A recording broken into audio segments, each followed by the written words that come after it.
Hello, friends, and I'm Deepak Singh, and on behalf of ACube IAS, we'll be discussing current affairs of the day, and under that, we'll be discussing Deep Ocean Mission, which was published in the Hindu newspaper dated June 17th. ठीक है, तो ये press information bureau, Indian express सब में आया था। काफ़ी सालों से ये न्यूज़ में चल रहा है, 2-3 सालों से आ रहा है इसके बारे में। पहले इसका ड्राफ्ट अप्रूव हुआ था, अब फाइनली इसे cabinet committee on economic affairs chaired by प्रधानमंत्री मोदी जी, तो उन्होंने इसको अप्रूव कर दिया है। ओके, तो इसके बारे में हम थोड़ा पढ़ते हैं डीप ओशन मिशन के बारे में। तो जैसे मैंने बोला था, CCEA cabinet committee on economic affairs ने इसे अप्रूव करा है। सो इसे इम्प्लीमेंट कौन करेगा? Ministry of earth sciences.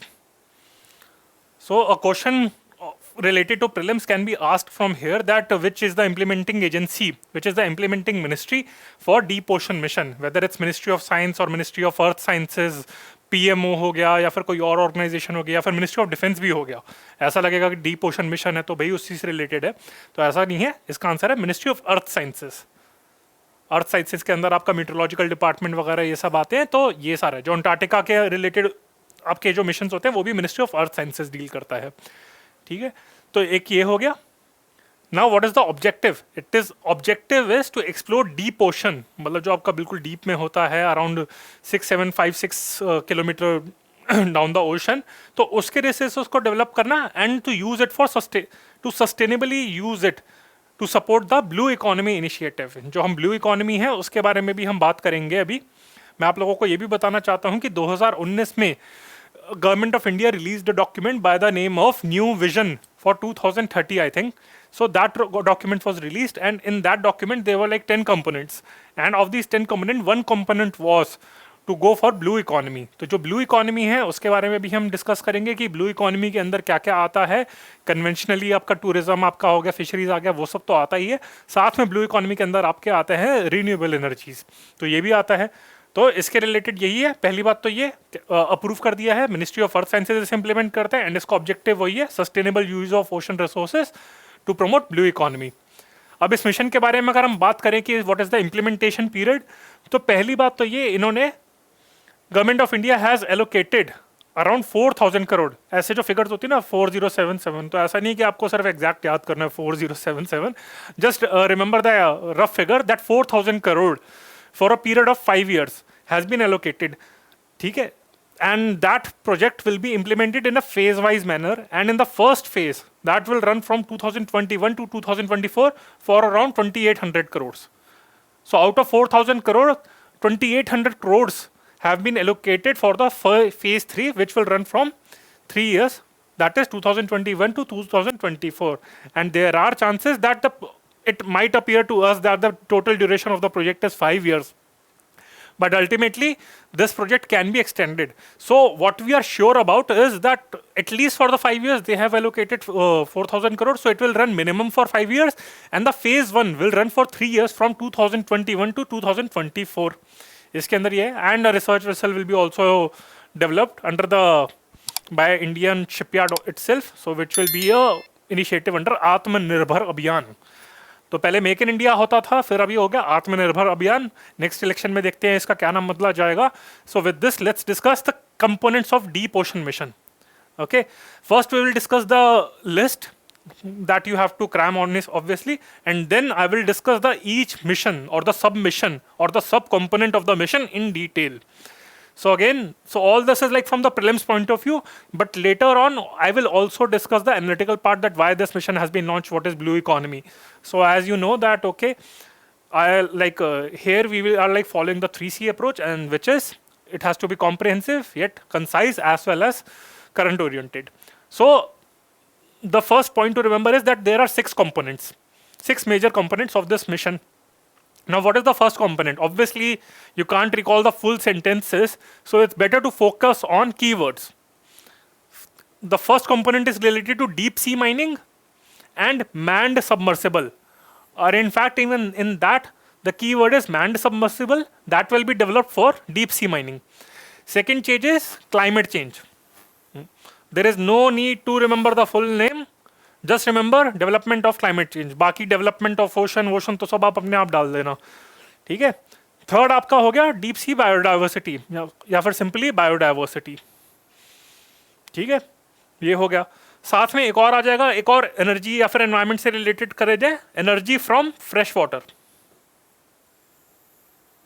ये हो गया आपका चौथा, ये हो गया। पांचवा हो गया deep ocean survey and exploration, this is the fourth one. And fifth is marine station for ocean biology.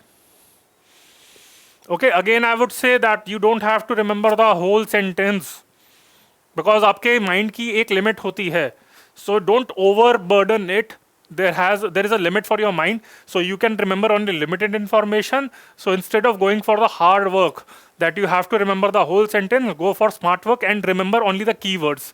So first is that 6 major components are there, and out of that, one is related to climate change, second is related to biodiversity, third is related to energy from fresh water, fourth is related to आपका manned submersible for deep sea mining. फिर deep sea mining के साथ हो गया आपका ये mining हो गया, तो एक सर्वे भी हो जाएगा आपका, तो डीप ओशन सर्वे हो गया। साथ में एक सर्वे भी कर रहे हैं, तो वो कैसे करेंगे, मरीन स्टेशन से, तो ये मरीन स्टेशन भी हो गया। तो इसी तरीके से आप इसको दो पार्ट में डिवाइड कर सकते हैं।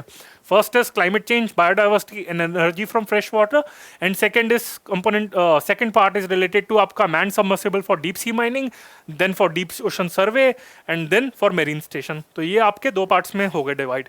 आई hope, again I would say prefer go for smart work, and सारी चीज़ों में आपको एनालिसिस नहीं लगाने पड़ते, कहीं जगह पे आपको रट्टा भी मारना पड़ेगा। You have to cram things, there is no alternative for that. Okay, so these are the 6 components. Now let's discuss each component by step.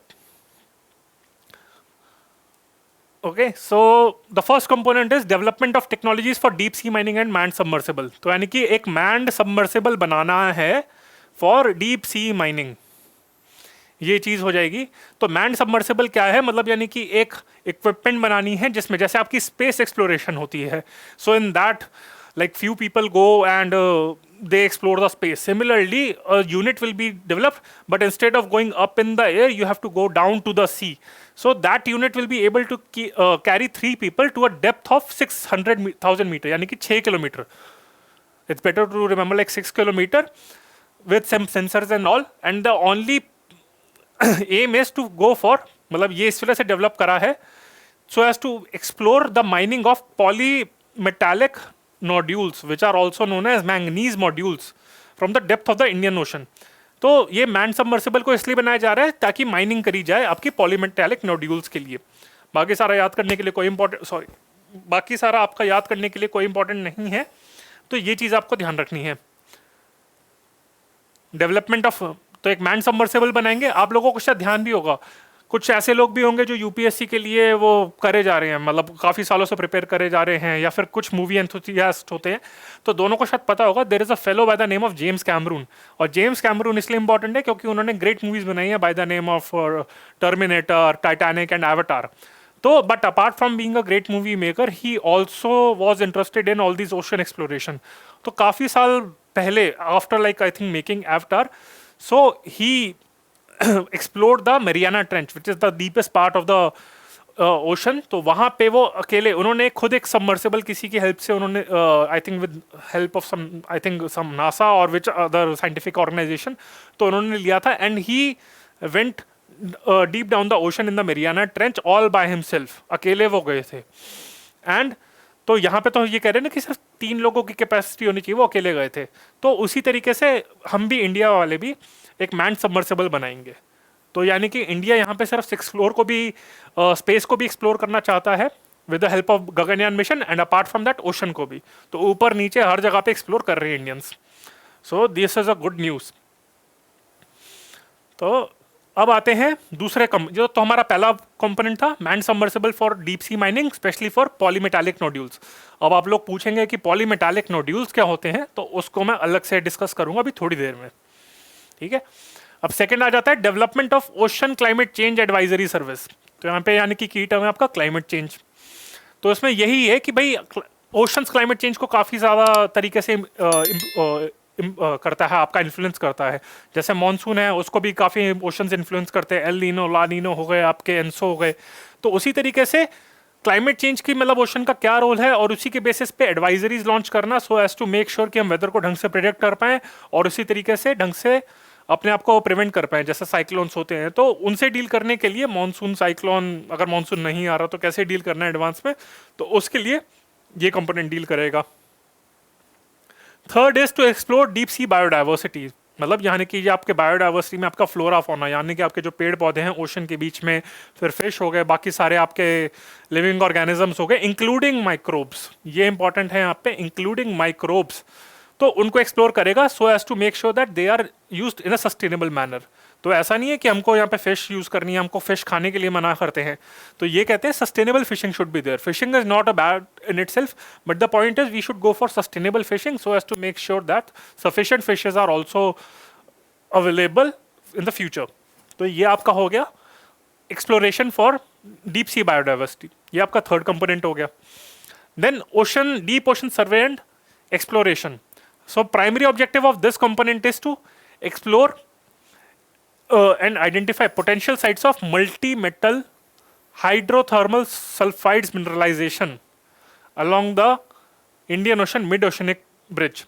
तो आपका जो ये ध्यान रखने वाला है कि जो हमारा manned exploration and deep sea mining था that was related to polymetallic nodules, पर जो फोर्थ कंपोनेंट है आपका deep ocean survey and exploration, तो वो वहां पे आपको multi metal hydrothermal sulphides mineralisation को एक्सप्लोर करेगा। तो ये ध्यान रखना कि कौन सा कंपोनेंट कहाँ पे है। दे can ask a table of content, UPSC के प्रीलिम्स में वो आपसे पूछ सकते हैं कि ये टेबल बना दिया यहाँ पे ये बोल दिया कि ये कंपोनेंट इसका ऑब्जेक्टिव क्या है, इसका क्या ऑब्जेक्टिव है। सो यहाँ पे वो इंटरचेंज कर सकते हैं कि फर्स्ट कंपोनेंट में लिख दिया आपका ये हाइड्रोथर्मल, और फोर्थ कंपोनेंट के बारे में लिख दिया उन्होंने कि लिख दिया पॉलीमेटालिक, तो आप लोग कंफ्यूज हो जाएंगे। तो ये ध्यान रख लेना कि इसमें से कौन सा कंपोनेंट किसको दिखता है। तो ये भी गलत है, ये भी गलत है। फर्स्ट कंपोनेंट आपका पॉलीमेटालिक नोड्यूल को डील करता है, और फोर्थ कंपोनेंट आपको मल्टीमेटल हाइड्रोथर्मल सल्फाइड्स को डील करता है। तो ये ध्यान रख लेना आप, ओके। और साथ में फिर हो गया energy and fresh water from the ocean. तो अब क्या करेंगे, आपको पता है कि हमारे पास कहते हैं ना water water everywhere, not a single drop to drink, ये हम पढ़ते रहते हैं। तो इसी वजह से कहते हैं कि भाई ओशन में चले जाओ तो नमक वाला पानी होता है, ठीक है। तो उसमें से यही कहा जाता है कि वाटर शॉर्टेज को रिमूव करने के लिए डीसैलिनेशन प्लांट सेटअप करने चाहिए। तमिलनाडु में डीसैलिनेशन प्लांट्स काफ़ी जगह पे सेटअप करे गए हैं, कुछ सक्सेसफुली भी वर्क कर रहे हैं, बट उसके साथ भी कुछ इश्यूज हैं, टेक्निकल इश्यूज। तो डीसैलिनेशन प्लांट सेटअप करने हैं, बट वो कैसे, उसको पावर कहाँ से मिलेगी, how will they be operated, these will be powered using आपका ocean thermal energy conversion plants, वो इसे पावर करेंगे। ओशन थर्मल एनर्जी, तो ओशंस के ऊपर जो थर्मल एनर्जी होती है उसको यूज करके डीसैलिनेशन प्लांट्स को ऑपरेट करा जाएगा।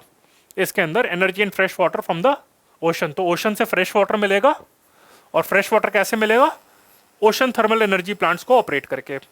और साथ में हो गया advance marine station for ocean biology. इसमें भी यही होगा कि आपका इंडस्ट्रियल रिसर्च यूज करी जाएगी so as to ensure that कि जो भी ओशन बायोलॉजी है उसको किस तरीके से उसकी इंडस्ट्रियल एप्लीकेशन में देखा जाएगा उसमें, तो उस पर रिसर्च करी जाएगी। What are the industrial applications of all the ocean biology और ocean biodiversity. This component is also like quite closely related to the third component, पर उसमें मीन यही है कि फिशरीज को नॉर्मल कैसे एक्सप्लॉइट करा जाए, यूज करा जाए माइक्रोब्स को, पर यहाँ पे उसकी इंडस्ट्रियल एप्लीकेशन के बारे में बात हो रही है। So this is the key point, okay, that is biology, ocean biology और बायो इंजीनियरिंग इंडस्ट्रियल एप्लीकेशन के बारे में है जो सिक्स्थ कंपोनेंट है। So I hope you are okay with this, I hope the concepts are clear related to this. So these are the 6 components which we discussed, and उस component को हमने बाद में डिटेल में डिस्कस कर लिया। First is man submersible for deep sea mining, then development of, second is related to climate change advisory, third is related to biodiversity, fourth is related to deep ocean survey which is for hydrosulphides. ये आपका first वाला polymetallic nodules का था। फिर fifth वाला है वो आपका करता है कि भाई डीसैलिनेशन प्लांट्स ऑपरेट करने हैं using ocean thermal energy, and last is advance marine station for ocean biology. तो अब हम आगे बढ़ते हैं। ये तो हमारे अभी तक फैक्ट्स के पॉइंट से हो गया, अब थोड़ा एनालिसिस पॉइंट ऑफ व्यू से आते हैं कि ये मिशन हमने लॉन्च क्यों करा है। As I said in my previous lecture that apart from focusing, for example, if a question comes on deep ocean mission, then just don't write all the facts that these are the components and all, and you write all the components in detail, and then you come back home very happily that okay, I have written all the points, whatever I crammed, what was taught to me by Deepak sir at AQ Bias, so that has I have like written it, और हमारा game खत्म हो गया. पर वहाँ पे game खत्म नहीं हुआ, वो तो आवा गेम ही हुआ, क्योंकि आपने सिर्फ फैक्ट्स मेंशन करे हैं. अगर आपका मीन्स का आंसर है, आपने एनालिसिस तो लिखे ही नहीं. तो एनालिसिस की बात करते हैं, why we have launched it. So we at AQ Bias, we will ensure that your prelims as well as mains both are covered. I don't believe in this concept that you should prepare separately for prelims or mains. आप मेरे हिसाब से you should deal like if you are like preparing any topic, then you should prepare in such a manner that prelims, mains, interview कहीं से भी आए, कोई भी एग्जाम है, चाहे SSC का एग्जाम हो, बैंक का हो, apart from UPSC, आप सारे आंसर कर पाएं उस चीज़ के लिए. ठीक है. सो इंपॉर्टेंस ऑफ ओशंस के बारे में कर लेते हैं. ओशंस हमारा 70% ऑफ द ग्लोब तो कवर करता ही है, but 95% of deep ocean remains unexplored. ये चीज़ है. और ओशंस का बहुत ज़्यादा इंपॉर्टेंट रोल है इकोनॉमिक, अगर देखा जाए फिशरीज का हो गया, aquaculture, tourism, livelihood, blue trade. फिर साथ में apart from that it provides us food, energy, minerals, medicine, climate change को इन्फ्लुएंस करता है. तो ये ओशंस की इंपॉर्टेंस है. एंड इन दिस बैकग्राउंड 2021 से 2030 का जो डिकेड है, that has been declared by United Nations as the decade of ocean science for sustainable science development. So this point is very important. Deep Ocean जो mission का है, that 2021 and 30 is the decade of ocean sciences for sustainable development. ये point आपका काफी important है, so do remember it. So as you can see that we have covered all the dimensions, and so that is like the what is the importance of oceans in general. Now let's discuss the what is the importance of oceans for India. The context of oceans in India. तो ये देखते हैं कि India तीनों side से ocean से घिरा पड़ा है, and 30% of India's population lives in coastal areas. आपने देखा भी होगा कि अपार्ट फ्रॉम दिल्ली जो मेजर सिटीज हैं आपकी, कोलकाता, मुंबई या फिर आपका चेन्नई है, जो ब्रिटिश ने वहाँ पे सेटअप करी गई थी, वो क्यों करी गई थी? क्योंकि कोस्टल एरियाज में, ताकि ट्रेड इजीली इस्टेब्लिश हो जाए. तो कोस्टल एरियाज में वहीं रहता है, it's easy to live there, क्योंकि वाटर वहीं पे है. तो वैसे इसी वजह से वहाँ पे majority 30% of the population lives in coastal areas. और इंडिया की जो 7517 किलोमीटर लॉन्ग कोस्ट लाइन है, ये आपके प्रीलिम्स के लिए इंपॉर्टेंट है. एनसीईआरटी के कुछ नन्हे मुन्ने से क्वेश्चन इसी में से आ जाएंगे. So that is home to like 9 coastal states. So 9 states are there which share coastline apart from the 1382 islands of India. तो ये इंडिया की इंपॉर्टेंस है कि भाई इंडिया का इतना मतलब कोस्ट लाइन, इतनी बड़ी कोस्ट लाइन है, 7000 किलोमीटर से ज़्यादा, 9 स्टेट्स आपकी शेयर करती हैं आपकी. तो इसी बैकग्राउंड में तो ब्लू इकोनॉमी काफ़ी इंपॉर्टेंट है. तो इसी बैकग्राउंड में in the India's vision of new India by 2030, वैसे तो 2022 के बारे में कहते रहते हैं मोदी जी, 2022, पर 2019 में उन्होंने लॉन्च करा था. उन्हें लगा कि 2022 तक तो न्यू इंडिया नहीं बनेगा, तो थोड़ा सा एक्सटेंड कर देते हैं 2030 तक, क्योंकि उन्हें लग रहा है कि तब तक मैं जिंदा रहूंगा और तब तक मैं इलेक्शन में अपना बिल्कुल वहाँ पे पार्टी में रहूंगा. तो उन्होंने तो कहा हुआ है कि मैं 2030 तक रहूंगा पार्टी में, पावर में, और मैं 2030 तक एक न्यू इंडिया की स्थापना करूंगा. ये मोदी जी ने कहा था. इसी बैकग्राउंड में 2019 में उन्होंने लॉन्च करा था एक document, India's vision of new India by 2030, जिसमें उन्होंने कहा था there are 10 dimensions of growth. Sorry, ये तो 5 हो गई. 10 डायमेंशंस ऑफ ग्रोथ. ठीक है. तो 10 डायमेंशंस ऑफ ग्रोथ में एक ब्लू इकोनॉमी आपकी एक डायमेंशन है. So this again is very important for prelims point of view. So instead of asking a question on deep ocean mission, they can ask you like what are the initiatives being taken by blue economy in the context of blue economy by India. So in that, if the question is asked, then again you have to answer these points. You just have to change the sequence. You have to mention what is blue economy and what all steps like blue economy को एक is like one of the 10 core dimensions of growth highlighted in India's vision of new India by 2030. और India की क्या coast line है, कितना है, and why it is important, and then you have to write deep ocean mission. अगर deep ocean mission में के ऊपर क्वेश्चन आएगा मेंस में, then first write deep ocean mission and then write about the importance of blue economy. पर blue economy पे question आया तो ब्लू इकोनॉमी पहले लिख देना एंड बाद में डीप ओशन मिशन के बारे में लिख देना. ओके. अब हमने डिस्कस करा था फर्स्ट कंपोनेंट, और फर्स्ट कंपोनेंट में हमने क्या डिस्कस करा था? हमने करा था कि भाई India will develop a deep C submersible which will be able to carry 3 people deep inside the ocean, like at the depth of 6 kilometer, to sustainably exploit or sustainably use polymetallic nodules. अब ये polymetallic nodules क्या हैं? ठीक है, इसके बारे में हम डिस्कस कर लेते हैं। सो पहली बात तो ये, थोड़ा स्टेप बाय स्टेप चलते हैं। देखने में थोड़ा टेक्निकल लगेगा कि साइंस एंड टेक का टॉपिक है, बट आप ये लेक्चर के एंड पे जब अटेंड करेंगे तो आपको याद हो जाएगा, या तो समझ आ जाएगा या तो आप क्रैम कर लेंगे, कुछ ना कुछ तो हो जाएगा, देखिए। और मेन इंपॉर्टेंट पॉइंट ये है कि आप एटलीस्ट यूपीएससी में आंसर दे पाएंगे, ये इंपॉर्टेंट है। अगर नहीं समझ आया तो बाद में समझ लेना, पर एटलीस्ट आप याद तो कर लेना। तो पहली बात तो इन्हें मैंगनीज मॉड्यूल्स भी कहते हैं और फेरो मैंगनीज। फेरो आपका आयरन हो गया, मैंगनीज अलग हो गया, तो यानी कि मैंगनीज और फेरो मैंगनीज मॉड्यूल्स भी कहते हैं इन्हें। These are iron manganese oxide deposits that occur deep inside the ocean at 4 to 5 kilometre, यानी कि 4000 मीटर या फिर 5000 मीटर और 4 to 5 kilometre in the deep ocean. इनको पहली बार 1873 में डिस्कवर करा था on board the research vessel HMS Challenger, और इसी HMS चैलेंजर की वजह से ही we have a Challenger Deep जहाँ पे मरियाना ट्रेंच लोकेटेड है। ठीक है, तो आपको समझ आएगा कि why it was known as Challenger Deep, तो ये चैलेंजर डीप है। Now what is it, why polymetallic. अब ये तो हो गया नोड्यूल, हो गया नोड्यूल तो एक चलो छोटा सा कंपोनेंट हो गया, फिर मेटालिक हो गया कि चलो आयरन और मैंगनीज है, पर पॉली किस लिए आ जाता है? पॉली मतलब बहुत ज्यादा ना। Polymetallic nodule is so called because it contains multiple metals, इस वजह से पॉली है। Like copper, nickel, cobalt, manganese, iron, ये तो चलो मेयर कंपोनेंट हो गए, इनकी कॉम्पोजिशन तो सबसे ज्यादा होती है, but apart from that there is copper, nickel, cobalt.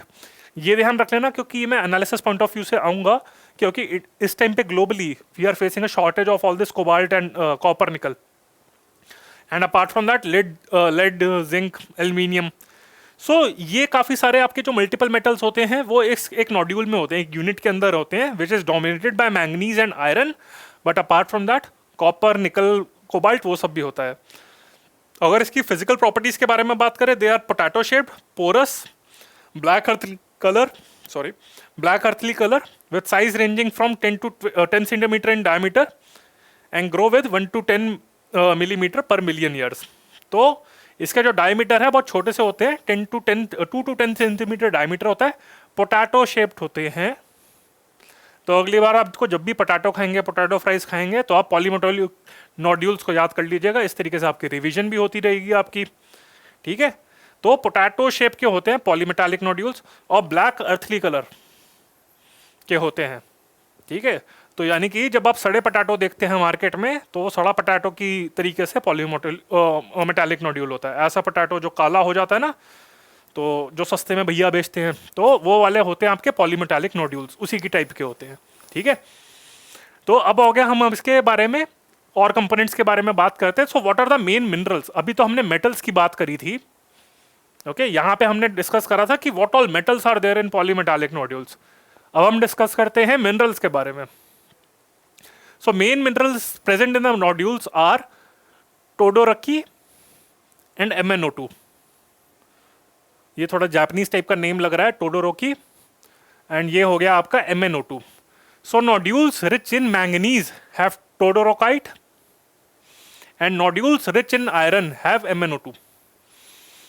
तो ये यहाँ पे पूछ सकता है ये यूपीएससी कि भाई टोडोरोकी अगर होता है तो नोड्यूल्स किस में रिच होंगे, आयरन में या मैंगनीज में, कॉपर में, कोबाल्ट में?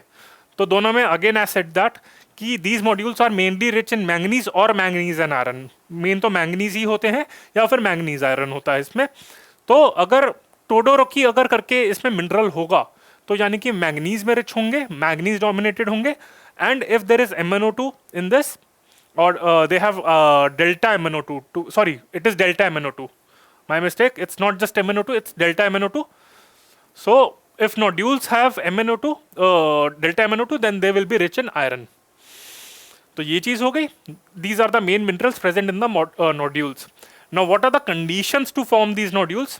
This is availability of nucleus around which accretion of oxides take place। मतलब एक आपका होगा न्यूक्लियस होगा, एक छोटा सा होना चाहिए जिसके अराउंड सारे मिनरल्स डिपॉजिट होंगे, एंड लो सेडिमेंटेशन रेट, क्योंकि अगर सेडिमेंटेशन यानी कि अगर आपके सेडिमेंट्स हलते मतलब आपके आते रहेंगे जाते रहेंगे, आपका सेडिमेंटेशन डिपॉजिटेशन आएगी, डिपॉजिट हुए और हट गए, डिपॉजिट हुए हट गए, अगर वो ऐसे जलती रहेगी सेडिमेंटेशन तो ये फॉर्म नहीं हो पाएंगे।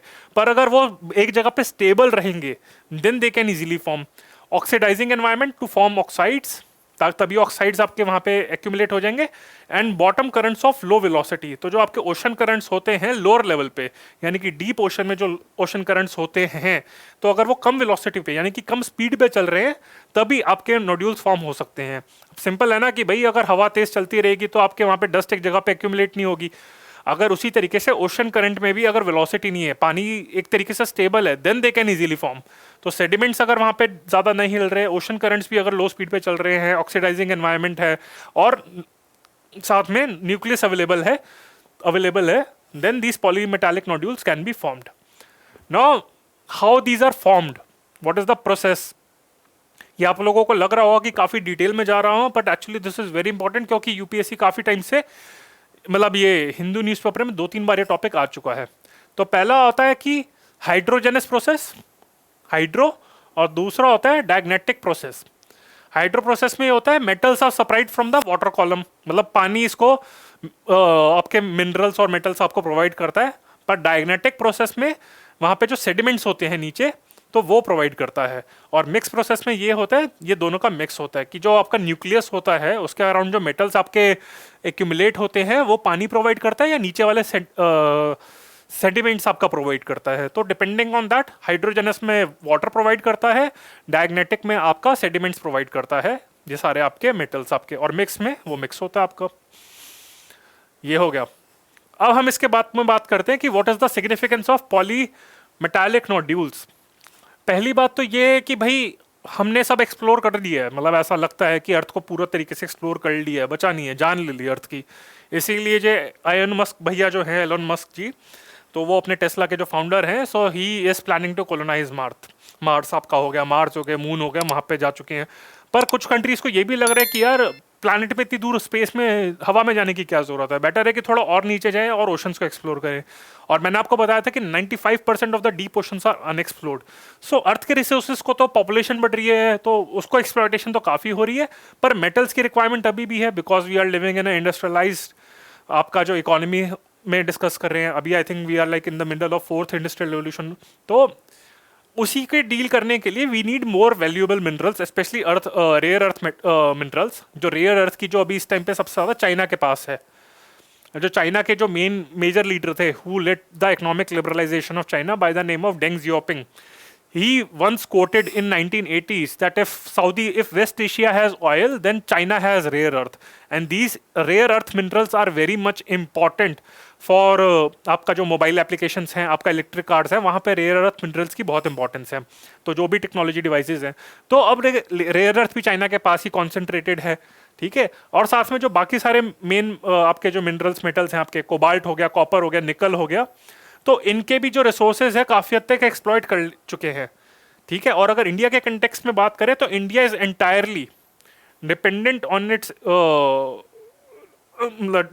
Dependent on import for meeting it's need of cobalt, और इनकी एक्सट्रैक्शन भी काफ़ी डिफिकल्ट होती है, ठीक है। मतलब यही है। तो ये सारे रीजंस के चक्कर में we are going for deep sea mining to explore polymetallic nodules so as to meet our needs of all the rare earth and cobalt, copper and nickel, especially cobalt, जिसके लिए इंडिया imports पे dependent रहता है। But problem इसके साथ ये है polymetallic nodules की कि इसकी एक्सप्लोरेशन, इसकी एक्सट्रैक्शन बहुत डिफिकल्ट है, क्योंकि ये काफ़ी डेप्थ पे करना पड़ता है। और अगर हम इंडिया की बात करें, अगर हम पॉलीमेटालिक नोड्यूल्स के बारे में बात करें, तो इंडिया ने, आपको मैंने बताया था कि 1873 में तो पहली बार इनकी डिस्कवरी हुई थी, एचएमएस चैलेंजर ने करी थी। पर इंडिया की बात करें तो 100 साल बाद, आफ्टर 100 ईयर्स, तो India recovered polymetallic nodules in Arabian sea 1981। Subsequently in 1982 UNCLOS recognised India as a मतलब की investor in deep seabed mining. तो UN convention on the law of sea, UNCLOS, जिसके बारे में हम पढ़ते रहते हैं, आप लोगों को पता होगा शायद, कि अगर नहीं पता तो ये याद रखिए कि United States of America, USA, is not a signatory to this UN clause. उसने इसको सिग्नेटरी या फिर रेटिफाई नहीं करा। लॉन्ग स्टोरी शॉर्ट, वो इसका मेंबर नहीं है। सो 1981 में डिस्कवर करे, 1982 में यूएन क्लॉस ने कहा कि भाई India is a major player in deep seabed mining, and in 1987 India became the first country in the world to be allocated exclusive right for further exploration, ठीक है। तो इसको एक्सप्लोर करने के लिए इंडिया को पहली कंट्री थी जिसको राइट्स मिले थे। और 2002 में India signed a 15-year contract with ISA, International Seabed Authority, which is based in Kingston, for exploration of polymetallic nodules from Central Indian Ocean Basin in 2002. ठीक है, तो ये है आपका सेंट्रल इंडियन ओशन बेसिन जो है, जिसका India has an area of this like 75,000 square kilometre in CIOB.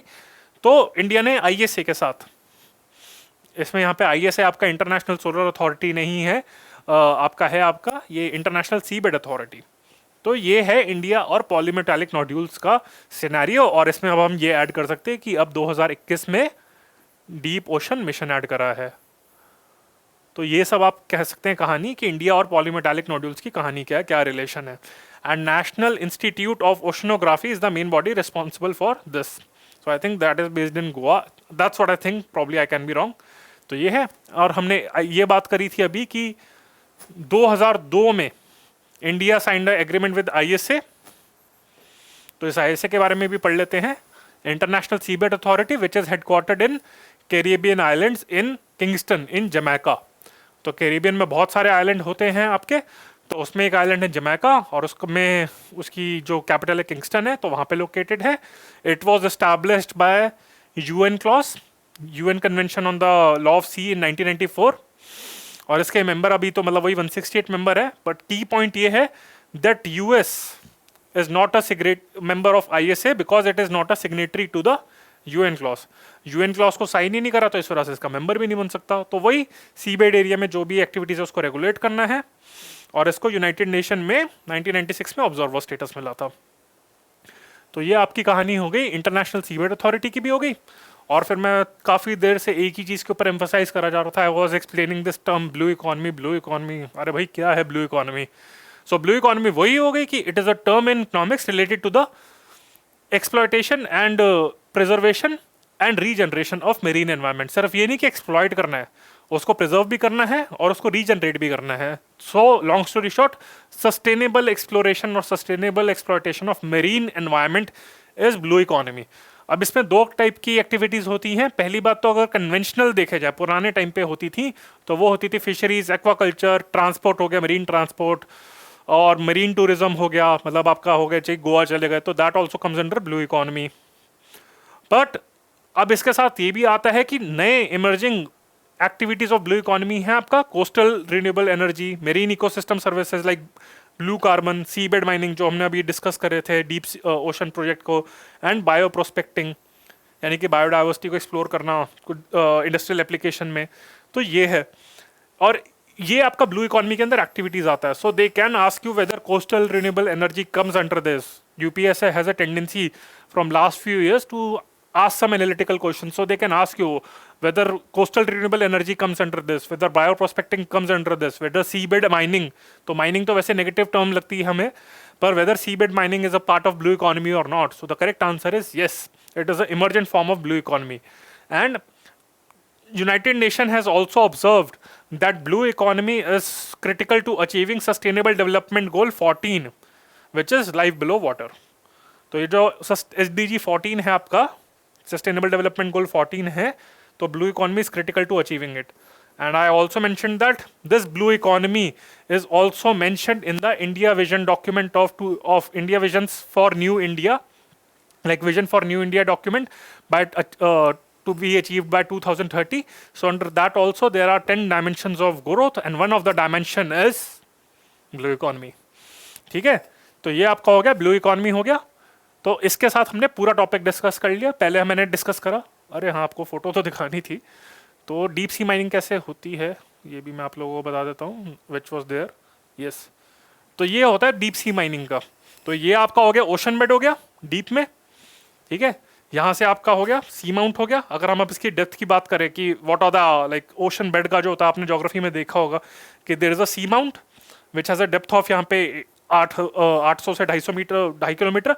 And then there is ocean bed जो आपका होता है,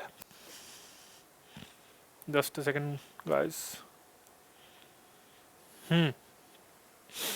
तो ये जो आपका सी माउंट हो गया, ये सी माउंट हो गया, इसकी हाइट होती है 800 से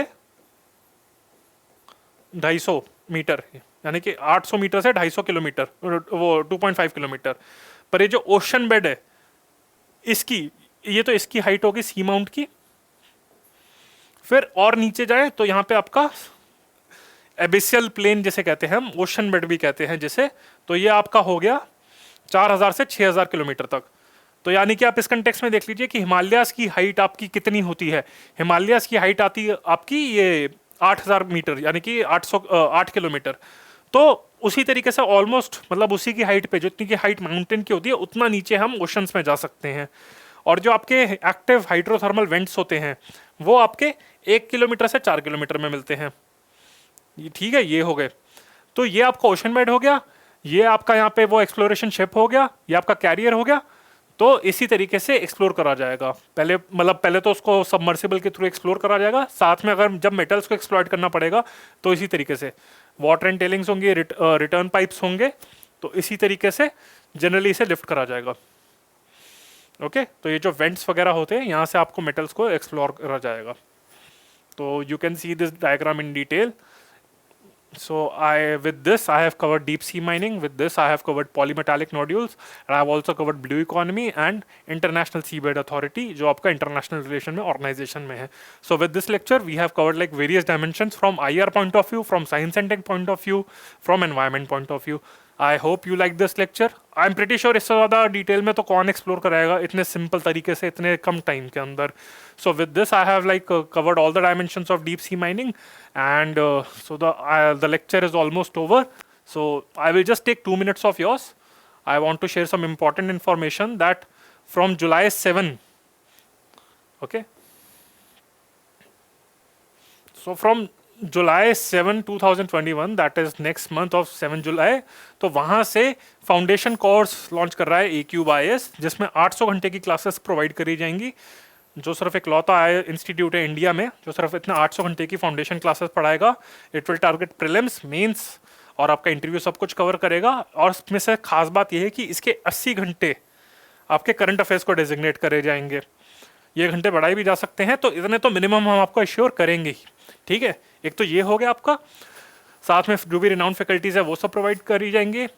फिर आपका इसमें साथ में ऑप्शनल्स को भी टारगेट कर रहे हैं, जो सारे आपके ट्रेडिशनल जो इन डिमांड ऑप्शनल्स है, history, geography, pol science, sociology, public administration, वो सब प्रोवाइड करेंगे. और इन ऑप्शनल सब्जेक्ट्स और जनरल स्टडीज़ को के लिए एक और आपका है इनिशिएटिव लॉन्च करा जा रहा है. So AQBIS inspiration test, that is IIT. तो AQBIS अपना एक IIT का एग्जाम कंडक्ट कर रहा है, पर ये IIT IS के लिए है, नॉट फॉर दिस. तो इसका पॉइंट यही है कि इसमें आप लोगों को स्कॉलरशिप प्रोवाइड करी जाएगी. It will conduct this test on 24th and 27th of June this month. So kindly enroll into this. And the good news is that if you enroll into this test and if you score a certain score, then you will be given scholarship depending on your percentage. For example, if you correctly answer like 75% of your answers, so you will get a scholarship of 75%. So that is like huge. But again, I want to assure you that just like this lecture, fees will be reduced, but quality won't be reduced. So kindly enrol into this test and appear in this. आपको भी पता चल जाएगा कि आप कितने पानी में हैं, आपको पता चल जाएगा कितने पानी में हैं आप.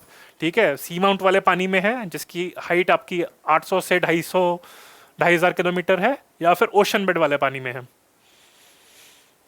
ठीक है, ओशन बेड की कितनी हाइट थी,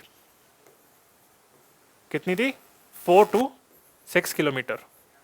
और जो आपके वॉल्केनोज होते हैं वो आपके होते हैं 1 to 4 किलोमीटर ओशन में. और जो सी माउंट होता है वो होता है 800 मीटर से 2.5 kilometre. Okay friends, with this I'll be ending the lecture. I hope you liked it. So I'll see you again tomorrow and with some more topics in which I'll be discussing current affairs in detail. So okay. So this is Deepak Singh on behalf of AQBIS. I hope you liked this lecture, and if you liked it, then please subscribe to our channel, share it, and like it. And if you have any feedback, then you can write it on the comment box, or you can approach to AQBIS directly. So we'll revert to your queries, your doubts. Okay, friends. Bye. Take care.